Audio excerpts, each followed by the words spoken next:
Bonjour à toutes et à tous, bienvenue au Salon Batimat, donc sur les Batitalks. Les Batitalks, vous le savez, ce sont des conférences qui se déroulent sur les 4 jours du salon qui ont commencé hier et qui vont se dérouler jusqu'à la fin du salon. Donc c'est tout un programme organisé pour vous tous ici, pour s'interroger sur les transitions que le secteur du bâtiment doit réussir pour se décarboner, se moderniser et tout en répondant aux grands défis des années à venir, notamment le logement et l'adaptation des villes. Alors, je l'ai dit hier, mais je les répète aujourd'hui, le mondial du bâtiment, ce salon professionnel, s'est aussi efforcé à réduire son empreinte carbone. Par exemple, en favorisant l'éco-conception des stands et en repensant la logistique et les transports des participants. Donc, vous allez trouver toutes les informations sur le sujet sur le site de Batimat. Et aujourd'hui, nous allons débuter cette journée avec une question majeure. Comment économiser nos ressources et revaloriser les matériaux de construction? Vous le savez, le réchauffement climatique et la pression croissante sur l'approvisionnement en matières premières nous amène à un constat évident. On ne peut plus construire aujourd'hui comme on construisait hier. Alors comment construire différemment, plus efficacement, plus durable et surtout avec moins? Donc les principes de l'économie circulaire sont une source d'inspiration et d'innovation. Créer de la valeur à partir des déchets, réemployer les matériaux, utiliser les matériaux bas carbone. Les solutions existent, vous allez le voir. Donc n'hésitez pas à prendre part à la discussion. Vous avez aujourd'hui, la première session va se dérouler en français, mais si nous avons des intervenants qui vont arriver plus tard et qui vont parler en anglais, n'hésitez pas, il y a un code, vous pouvez avoir accès aux traductions et n'hésitez pas à partager sur les réseaux sociaux avec le hashtag Batimat 2022. Et nous allons démarrer tout de suite avec cette session et se demander comment innover en restant frugal, comment optimiser l'utilisation des ressources, comment mettre l'économie circulaire en pratique, mesdames et messieurs. Pour répondre à ces questions, aujourd'hui, nous avons le plaisir d'accueillir Navi Raju, le conseiller en innovation, auteur du concept d'innovation frugale. Veuillez l'accueillir.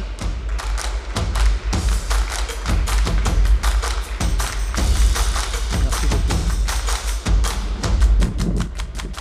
Alors, bonjour tout le monde. Il n'est pas surprenant d'apprendre qu'aujourd'hui, nos sociétés modernes s'appuient en fait sur une économie linéaire où on prend des ressources vierges de la terre pour fabriquer des produits soi-disant innovants qu'on utilise pour quelques années et ensuite on les jette. Ensuite, on va aller chercher de nouvelles ressources pour fabriquer d'autres produits qu'on utilise à peine avant de les jeter. Et le cycle se répète. Aujourd'hui, cette économie linéaire consomme 74% de plus en ressources que ce que la planète peut régénérer. À ce rythme, d'ici 2030, nous allons avoir besoin de 2 planètes pour nous fournir en ressources, mais aussi pour absorber nos déchets. En effet, cette économie linéaire génère aussi beaucoup de déchets. Rien qu'en France, aujourd'hui, chaque an, on génère 326 millions de tonnes de déchets. 70% de ces déchets sont issus de la construction. On dit, quand j'étais au lycée, je l'ai appris, j'ai fait une série bac, que quand le bâtiment va, tout va. Le secteur du bâtiment doit donc nous montrer le chemin en réduisant drastiquement ces déchets. C'est l'objectif de l'économie circulaire qui vise à réduire, voire éliminer, la consommation de ressources naturelles en recyclant les déchets pour faire de nouvelles ressources, pour fabriquer des produits, créant ainsi une boucle vertueuse. Mais l'économie circulaire ne se réduit pas juste au recyclage des déchets. En effet, selon le modèle compréhensif développé par l'ADEME, l'économie circulaire comprend 3 grands domaines qui s'appuient sur 7 piliers. En bleu, c'est le premier domaine qui s'applique à l'offre des acteurs économiques en les encourageant à adopter des pratiques écologiquement vertueuses comme l'extraction et l'achat durable, l'éco-conception, l'écologie industrielle et territoriale et enfin l'économie de la fonctionnalité. Le deuxième domaine, en vert, s'applique à la demande et vise à encourager la consommation responsable et en particulier la consommation collaborative, tout en promouvant l'allongement de la durée d'usage avec le réemploi et la réparation. Enfin, en orange, vous avez le troisième domaine, qui est la gestion des déchets ou le recyclage proprement dit. Parmi ces 7 piliers qui soutiennent l'économie frugale ou l'économie circulaire, je veux attirer votre attention sur 4 piliers qui sont, à mon avis, vitaux pour accélérer la transition écologique du secteur du bâtiment. Le premier pilier est l'éco-conception. Comme vous le savez, 70 à 90% des coûts financiers et écologiques d'un nouveau bâtiment sont déterminés durant sa phase de conception. La bonne nouvelle aujourd'hui, c'est qu'il existe des outils numériques comme Tally d'Autodesk qui permettent aux architectes et aux ingénieurs de pouvoir effectuer une analyse de cycle de vie de tout un bâtiment durant sa conception pour faire des comparaisons d'options de conception et d'analyser leur impact environnemental. Cet outil Tally s'intègre avec un autre outil qui s'appelle EC3, qui vous permet de visualiser rapidement les émissions de carbone incorporées d'un projet de construction en fonction des choix de matériaux. Je viens de donner un exemple concret d'un outil numérique pour optimiser l'éco-conception. Le deuxième pilier crucial est l'écologie industrielle et territoriale, qui est chère à mon cœur, qui permet en fait des entreprises situées sur un même territoire de pouvoir réduire et valoriser ensemble les ressources locales. Une pionnière de cette approche est Sylvadec, un leader européen du bois composite qui recycle la farine de bois pour fabriquer ses produits dans le Morbihan. Ce qui est intéressant, c'est que cette farine de bois est générée par une autre usine située aussi sur le même territoire. Et cette usine elle-même s'approvisionne auprès d'une scierie située à proximité, créant ainsi un circuit court de production circulaire avec des matériaux biosourcés et surtout géosourcés. Parlons du troisième pilier, qui est très stratégique, qui est la consommation responsable et en particulier la consommation collaborative. Il s'agit pour le constructeur et l'acheteur de dépasser une relation purement transactionnelle et de co-créer un bâtiment 100% personnalisé et durable. Le promoteur Quartus a appliqué la co-création à son projet immobilier Éclos à Florac, près de Bordeaux. Les futurs occupants ont eu la liberté totale de personnaliser l'agencement intérieur et les espaces extérieurs de logement, mais aussi les espaces partagés et les services proposés. Le résultat est une construction 100% personnalisée et bas carbone, car elle utilise une structure entièrement en bois, y compris le bois brûlé, qui est un matériau écologiquement vertueux. Enfin, parlons du dernier pilier, qui est le quatrième, qui consiste à recycler les déchets proprement dit. La bonne nouvelle aujourd'hui, c'est qu'il existe aujourd'hui des outils numériques qui vous permettent de mieux valoriser vos déchets. Par exemple, Batiprint 3D est une start-up basée à Nantes qui a développé un système innovant pour construire les murs d'une maison par impression 3D directement sur le chantier et en quelques jours. Elle utilise des matériaux recyclés et biosourcés comme des terres excavées. À travers ces exemples, je voulais vous faire comprendre que l'économie circulaire ne consiste pas juste à minimiser les ressources, ce qu'on appelle aujourd'hui la sobriété, mais aussi et surtout de maximiser la valeur de toutes vos ressources. Ayant dit cela, je crois sincèrement que la meilleure façon de pleinement valoriser toutes vos ressources est de les partager avec d'autres entreprises. C'est ce que j'appelle le partage interentreprise ou le partage B2B. Il s'agit de s'associer avec d'autres entreprises pour valoriser d'abord vos ressources physiques et au fur et à mesure que vous gagnez en confiance, de partager et de valoriser vos ressources immatérielles qui sont stratégiques. Dans un rapport que j'ai publié avec Terra Nova, j'expliquais comment, en partageant des ressources de toute nature, les entreprises peuvent générer plus de 3 000 milliards de dollars, soit 3 trillions de dollars, tout en accélérant la transition sociale et écologique dans les territoires. Cette révolution du partage B2B n'est pas la théorie. J'ai passé 6 mois cette année à sillonner toute la France. Cette révolution du partage B2B est déjà en marche. Donc, je vais vous offrir aujourd'hui une feuille de route pour engager progressivement, graduellement votre entreprise dans cette économie du partage B2B. En particulier, je vais vous montrer comment appliquer la circularité, la boucle, à plusieurs niveaux avec différents types de ressources un par un. Pour commencer, vous pouvez partager vos déchets avec d'autres entreprises pour les valoriser ensemble. C'est l'objectif de Cycleterre, un projet porté par plusieurs acteurs du BTP pour valoriser les déblais et favoriser la construction en terre crue. De même, en Nouvelle-Aquitaine, 3 entreprises familiales de construction se sont associées pour lancer l'écopôle Bellevue qui vise à valoriser les déchets du BTP dans la région. Ça, c'est le niveau 1 du partage B2B. Ensuite, vous pouvez monter d'un cran en circularité et appliquer le partage à vos actifs physiques sous-utilisés, tels que vos locaux, équipements et vos véhicules, pour mieux les rentabiliser. Par exemple, ShareMat est une plateforme qui permet aux professionnels du BTP de partager leur matériel d'équipement et équipements de construction pour mieux le rentabiliser. Alors, jusqu'à présent, on a parlé du partage des ressources physiques, qui est le focus actuel de l'économie circulaire tel que pratiqué par une grande majorité d'entreprises. Mais vous pouvez appliquer la circularité même aux ressources immatérielles. Ainsi, au niveau 3, vous pouvez partager ou du moins mutualiser vos achats avec d'autres entreprises, non pas pour réduire les coûts, mais pour favoriser les achats durables et soutenir des fournisseurs déjà engagés dans la transition écologique.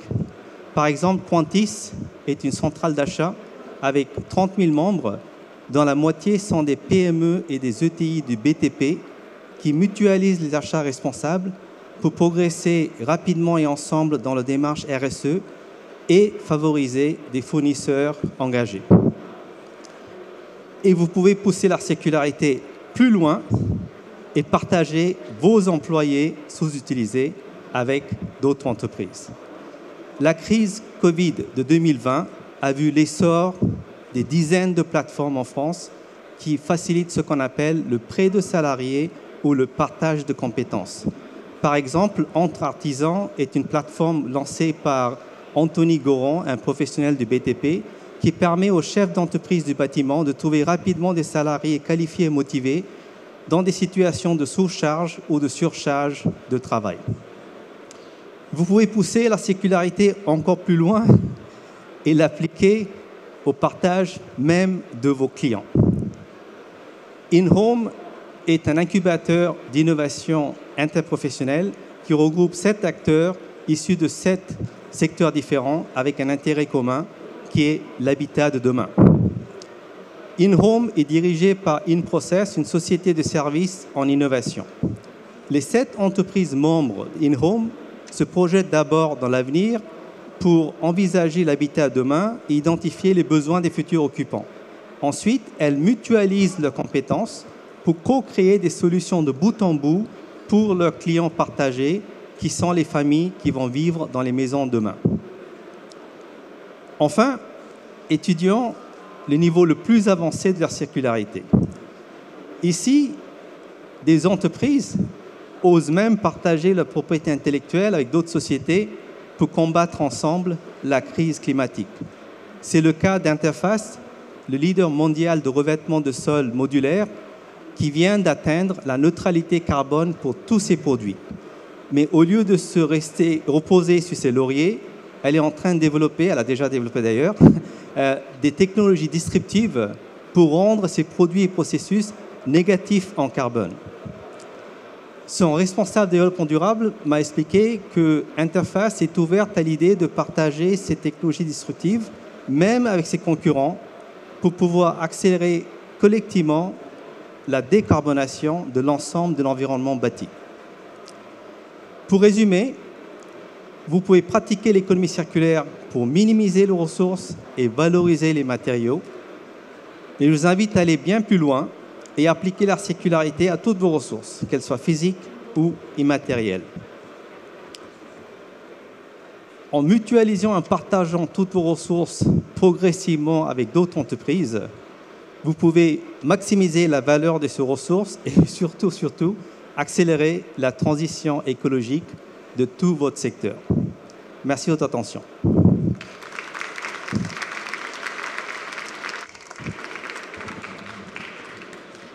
Merci Navi. Je te laisse prendre une place. Maintenant, on va profiter pour prendre quelques questions. Si vous avez des questions pour Navi sur le sujet, n'hésitez pas, nous avons des micros dans la salle, donc vous n'avez qu'à juste lever la main pour poser une question. En attendant d'avoir une question, Navi, moi j'étais interpellée par ce que tu disais sur des entreprises comme Interface.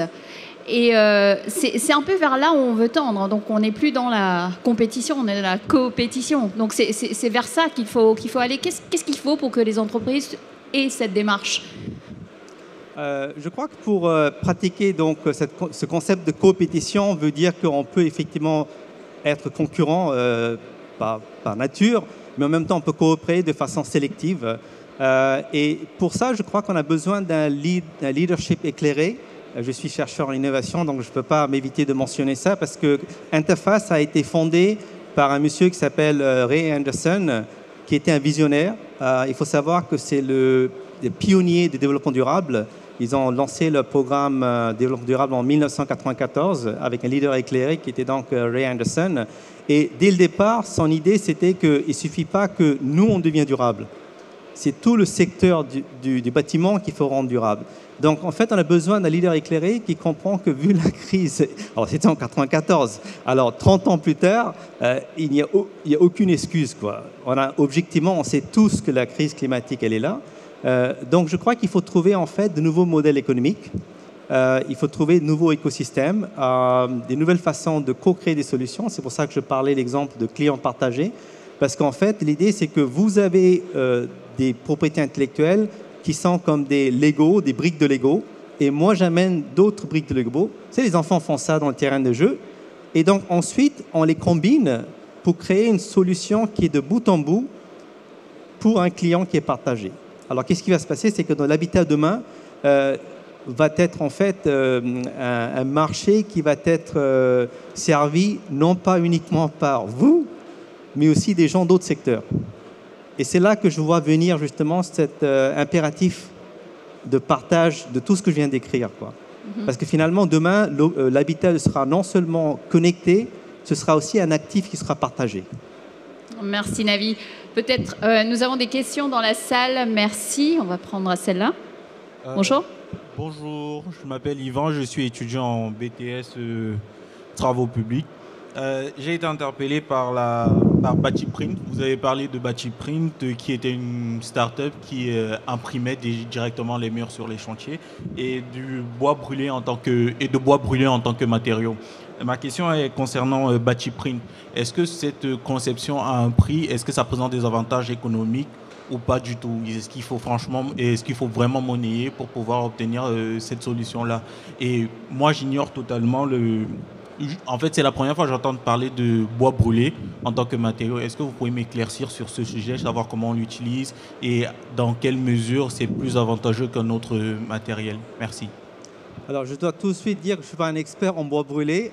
C'est ce qu'en fait j'ai étudié qui m'a fait comprendre qu'effectivement, ces matériaux utilisés dans d'autres pays, par exemple le Japon, qui a des vertus effectivement non seulement écologiques, mais en termes de confort et de maintenance, et donc réduit ce qu'on appelle en anglais le total cost of ownership, le coût total de maintenance, j'imagine, la façade. Donc ça a été appliqué à la façade du bâtiment, pas à l'ensemble du bâtiment.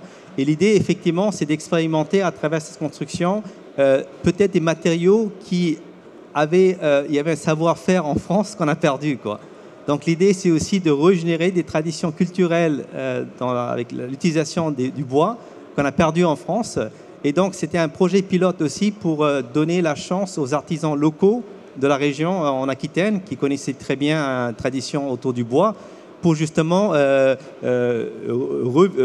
de nouvelles vies en fait à ces traditions-là. Et donc le bois brûlé a été pris entre autres comme un des exemples de matériaux nobles pour montrer qu'effectivement ça peut marcher. Et ensuite, l'idée, c'est de voir si on peut créer une filière entière, non seulement en termes d'approvisionnement de la matière elle-même, mais aussi redévelopper les talents nécessaires pour pouvoir faire ça systématiquement. Donc, tous ces exemples que je viens de citer, c'est de dire on a fait 1 ou 2 projets pilotes et comment on utilise ça comme indicateur pour dire maintenant il faut investir dans une filière entière. Tout à l'heure, vous allez entendre parler de cycle terre, c'est la même chose, quoi.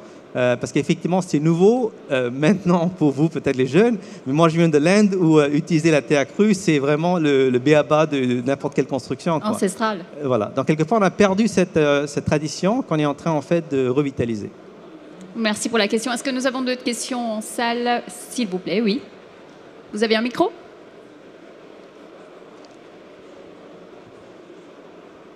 Bonjour, donc je m'appelle Cathy, je suis directrice design dans le secteur des matériaux pour la construction. Et donc j'avais une question simple qui est où se situent les enjeux de rénovation? Parce que vous avez parlé d'une économie linéaire qui était plutôt de l'extraction, mais on a aujourd'hui par exemple en France un parc immobilier et de bâtiments existants qui est non négligeable. Et donc du coup, dans votre perspective, comment vous positionnez les enjeux de réemploi, par exemple? Merci. Merci. Alors, je crois que ce que j'ai décrit aujourd'hui, c'est un concept qui s'applique à la fois aux nouveaux projets de construction. Et j'allais presque dire, je ne dois pas dire nouveaux projets de construction, je dois dire nouveaux projets en général, quoi, du BTP. Et là, ça va se diviser en 2 groupes. Il va y avoir des nouveaux projets au sens des bâtiments neufs qu'on doit construire. On va continuer à construire quand même.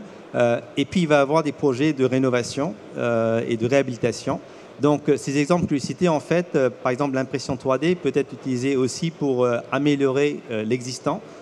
Donc, aujourd'hui, il y a même un livre qui est sorti, je vous recommande vivement de le lire, c'est L'architecture et l'existant. C'est vraiment, en fait, voir comment appliquer toutes ces techniques que je viens d'écrire, qui sont frugales, séculaires, pour améliorer l'existant. Donc, moi, je suis un grand fan de ça. Et donc, c'est pour ça que je dirais que la rénovation va être peut-être un secteur très porteur.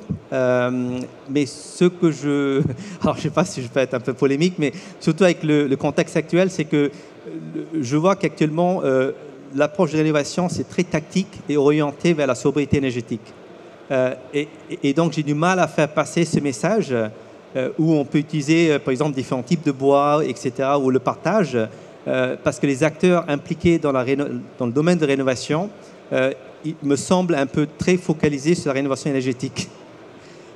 Donc, c'est très unidimensionnel, ce qu'on appelle les rénovations aujourd'hui. Et donc, j'aimerais bien qu'on commence à approcher l'innovation de façon beaucoup plus systémique et beaucoup plus stratégique.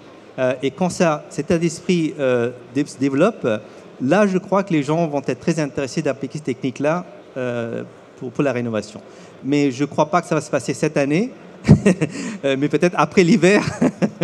Je crois qu'on va parler d'autres formes de sobriété autres que énergétiques. Et c'est là qu'effectivement, on va entendre parler de ça. Merci pour la question. Est-ce que nous avons d'autres questions? Nous pouvons prendre peut-être 1 ou 2 encore de la salle. Monsieur, au premier rang, si vous avez un micro, s'il vous plaît. Merci. Bonjour, Jean-Yves Orcel de SGID. Nous avons monté un concept que nous avons appelé Déchetterie 4.0, sur lequel nous suivons, grâce à la blockchain, les particuliers, les professionnels qui se rendent sur la déchetterie, sur les chantiers, mais également les produits. Que pensez-vous de la blockchain dans ces usages que vous avez cités au départ? Merci. Alors, pour être très candide, je ne suis pas un expert en blockchain, donc je ne vais pas commenter sur quelque chose que je ne connais pas. Mais tout ce que je peux vous dire, c'est que l'économie de partage fonctionne à 2 niveaux. Et je peux répondre de cette façon-là. Parce que finalement, on peut considérer blockchain comme une alternative, en fait, à la façon traditionnelle dont on fait les échanges dans l'économie. Donc, je dirais que ce soit blockchain ou d'autres approches numériques, elles ne peuvent pas complètement remplacer l'approche traditionnelle, parce qu'il y a quand même un certain conservatisme dans le secteur du BTP, pour être très candide. Donc, je dirais que ça peut être une approche qui peut coexister ou du moins aider à tester des concepts pilotes, comme j'ai décrit aujourd'hui. Et donc, continuer à le faire pour inspirer peut-être d'autres acteurs de dire finalement, il faut faire la même chose sans nécessairement utiliser blockchain. Donc, mais ceci dit, effectivement, je ne suis pas un expert en blockchain et aussi, je dirais que avec les gens du secteur de BTP avec qui je discute, quand je parle de blockchain, en général, bon, ils sont un petit peu sceptiques. Voilà. Ce qu'il y a, c'est qu'elle fait peur bien souvent parce qu'on a entendu parler de crypto-monnaie et autres. C'est ça. Avec quelques nœuds de blockchain, on peut assurer vraiment une traçabilité, une transparence tout à fait intéressante. Et dès que c'est décentralisé, en fait, il y a une espèce de peur de perte de contrôle, en fait. Et c'est un secteur, finalement, qui aime bien contrôler. Et vous voyez, c'est pour ça que déjà, en parlant de partage, j'ai un peu fait passer un petit message, de dire qu'il faut un peu lâcher prise. Et c'est pour ça qu'on peut partager, je parlais de confiance, donc c'est une question de confiance. Plus on fait confiance dans un territoire, parce qu'ils sont tous co-localisés dans un même territoire, on fait confiance d'abord. Donc il faut en fait voir comment on peut transférer cette confiance à quelque chose comme blockchain. Si c'est possible, là je crois qu'il va y avoir effectivement un bascule, quoi. Merci pour la question. Nous arrivons quasiment à la fin. Peut-être Navid, très rapidement là-dessus. Le réemploi, c'est un secteur qui est très important. On l'a vu, tu l'as dit. Est-ce que c'est facile d'attirer des talents dans ces secteurs-là? C'est aussi ça un sujet important. Peut-être ce sera la dernière question. Oui, je suis convaincu. Demain, alors je fais un coq à l'âne, mais c'est important de savoir parce que demain, je vais à Agen. Il y a là-bas un technopole qui s'appelle Agropole, qui en fait est une pépinière de start-up dans le domaine de l'agroalimentaire. Donc, je veux conclure avec ça. On dit d'ailleurs, c'est le sujet de mon prochain livre. Je crois qu'il y a 4 secteurs basiques où on va attirer beaucoup de talents. Je dis basiques parce que tous les trucs, je viens de Silicon Valley, quoi, des trucs sexy, on s'en fout complètement à partir de 2023. Il y a 4 secteurs qui vont devenir back to basics, qui va attirer beaucoup de talents. C'est comment se nourrir, comment se loger, comment s'habiller et comment se déplacer. Les 4 secteurs, ça va être l'âge d'or, à mon avis, parce qu'il y a plein de talents qui vont venir et ils vont avoir un esprit entrepreneurial, un cœur social et une âme écologique. Donc, on revient aux fondamentaux. Back to basics. Merci, merci Navi. Vous pouvez l'applaudir. Merci Navi et Raju.